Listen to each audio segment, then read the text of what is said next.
તમે બધા મજામાં હશો. હું પણ એકદમ મજામાં છું. તો તમને થંબનેલ જોઈને ખબર પડી ગઈ હશે કે આજે હું સ્કિન કેર વિશે વાત કરવાની છું. બેઝિક સ્કિન કેર વિશે.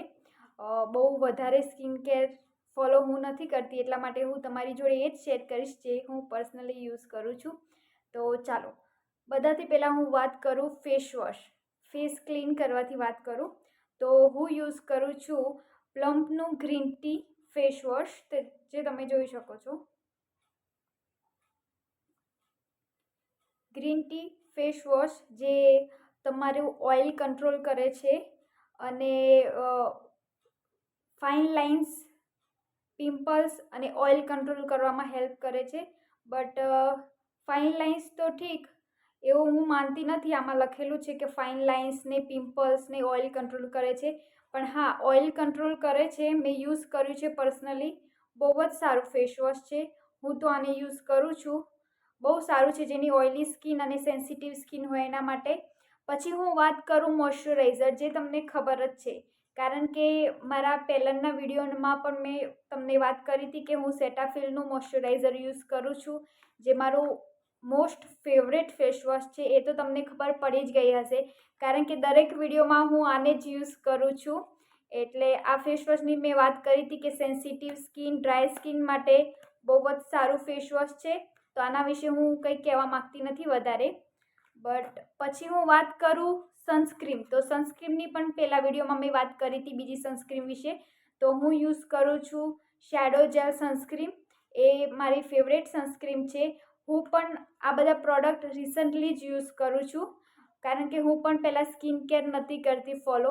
બટ સ્કિન કેર કરવું બહુ જ જરૂરી છે જેની એકને પ્રોન સ્કિન છે એના માટે, કારણ કે તમે તમારું ફેસ ક્લીન નહીં કરો તો એકને તો થશે જ. એના માટે આઈ થિંક ફેસ વોશ તો બધી છોકરીઓ યુઝ કરતી જ હોય, પણ એના પછી જે સ્ટેપ હોય એ ફોલો કરતી નથી. જેમ કે મોઇશ્ચરાઇઝર લગાવવું બહુ જ જરૂરી છે. હું પણ નથી લગાવતી, પણ મેં રિસન્ટલી સ્ટાર્ટ કર્યું છે અને મને જે રિઝલ્ટ મળ્યું છે એ બહુ જ સારું છે. તો હું બહુ ટાઈમ વેસ્ટ નહીં કરું. વ્લોગ બહુ લાંબો થશે તો બધા જોશે નહીં, સ્કીપ કરશે એના માટે. અને હું એક સિરમ યુઝ કરું છું જે ઓર્ડિનરીનું છે, નાયાસિનેમાઇડ, 10% નાયાસિનેમાઇડ એન્ડ 1% ઝિંક, જે હું યુઝ કરું છું. ડેલી યુઝ નથી કરતી, વીકમાં એકવાર જ હું યુઝ કરું છું. પણ જેને ડાર્ક સ્પોટ હોય, જેને એકને પ્રોન સ્કિન હોય, એ લોકો માટે નાયાસિનેમાઇડ ઇઝ બેસ્ટ. સિરમ તો બહુ અલગ અલગ પ્રકારના આવે છે, અલગ અલગ આવે છે. જેની જેવી સ્કિન હોય એ પ્રકારના સિરમ યુઝ કરી શકે. કોઈને પિગમેન્ટેશન હોય તો વિટામિન સી યુઝ કરે. બધા અલગ અલગ હોય છે. એના વિશે બી હું આગળ એક વિડીયો બનાવીશ. જો તમારે કોમેન્ટ કરજો, જો જોતો હોય તો હું બનાવીશ એક વિડીયો. પણ આ બેઝિક સ્કિન કેર રૂટીન છે જે ફોલો કરવું જરૂરી છે જેને એકને પ્રોન સ્કિન હોય. અને ફેસ વોશ તો બધા યુઝ કરતા જ હોય છે, પણ એક ભૂલ એ કરે છે લોકો કે ફેસ વોશ કર્યા પછી એમની સ્કિન ડ્રાય અને ઇચીનેસ જે થાય છે, તો મોઇશ્ચરાઇઝર લગાવવું બહુ જ જરૂરી હોય છે.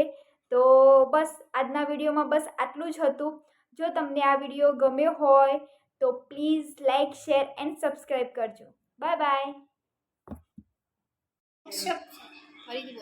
शेयर एक्स्ट्रा जनता माफ नहीं करेगी.